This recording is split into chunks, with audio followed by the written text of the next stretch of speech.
Hello guys and welcome to the channel of Coding and Decoding. Today we're gonna learn is what is Python language.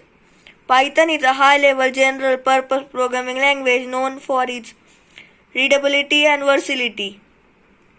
Python is famous for its readability and versatility. It's widely used in web development, data science, machine learning, and automation. Python can be used in web development, data science, machine learning, and automation. In this all things, we use Python.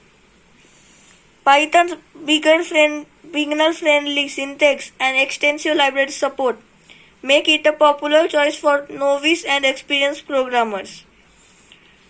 Python is a popular choice for both new coders also and experienced programmers also.